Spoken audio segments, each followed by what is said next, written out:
Florida Senator Marco Rubio joined Governor Ron DeSantis on the campaign trail for a rally Thursday. Rubio, who is seeking a third term in the Senate, decried Democrats, blaming President Biden and his party for inflation and a host of social ills. Rubio warned that continued Democratic rule would lead to continued economic pain and urged them to help give Republicans the majority. Rubio is currently beating his Democratic challenger, Congresswoman Val Demings, in most polls. He has consistently maintained his lead throughout the campaign, though not to the extent that DeSantis enjoys over his own Democratic opponent. Thank you. Thank you very much for that chant.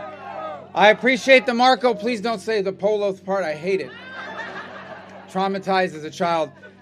Listen, this is a very impressive group of folks, a great crowd here today because it reflects what we're seeing everywhere we go. We're seeing it in the early voting. We're even seeing it in the mail ballot returns. And I know we're going to see it on Tuesday. And what we're seeing is a surge of Americans, including many Democrats that have joined us, who want to save their country from lunacy. From lunacy. I've been involved in a few elections now and then, both supporting myself, of course supporting myself, but other candidates in the past. This is one of the easiest ones I've ever been involved in for the following reason. The most important question you have to answer in any election is, well, what's the key issue? I get asked that all the time, as you can imagine. And I said, the key issue is this. The key issue is this.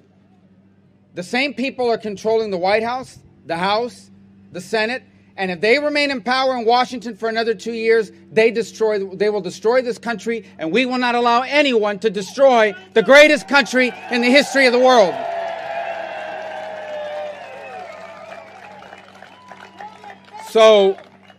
So I had a journalist, you say this to a journalist, the journalist says, well, that's a little harsh. So you think I'm harsh? You should see what they say about us. But that's not harsh, it's the truth. And they say, well, let me prove it to you. I said, first of all, let's talk about just the last 22 months.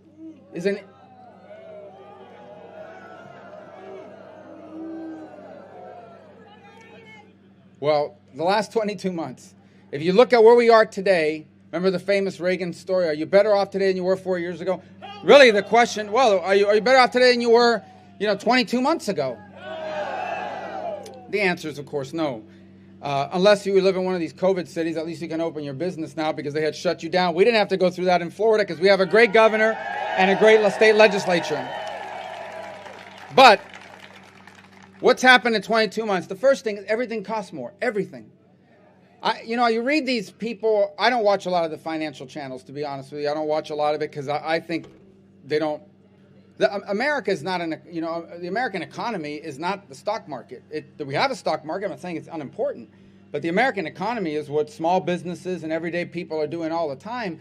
And they talk about inflation like, oh, the latest report came back 8. These are not good numbers, guys. 8% inflation. That's a bad number.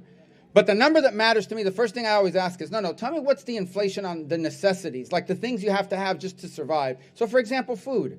You know what it is in food? 22%. I don't have to tell you that. You go to the grocery store, you buy things that cost a lot more than they used to, if you can even find it. By the way, I don't know if this is still happening. But there was a time where they were putting like the meat inside of almost like a locker. Remember, they were locking it up like razors at CVS.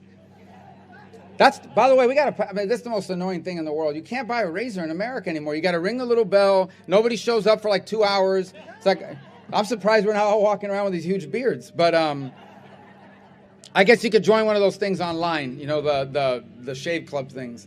But going back to the meat and everything being locked up, not only is there shortages. By the way, there's still a baby formula shortage. We just get numb to these things because it just keeps happening and happening. We're going to talk about why in a moment. But everything costs more. 22% food inflation. 22%. Now, I know that for one of these laptop liberal vegans that wants to eat algae burgers or whatever they eat, maybe that's not a big deal because I guess algae is cheap. But for a working family that has to put food on the table, that's a 22. People see it every day. You see they're buying less. They're trying to make it work.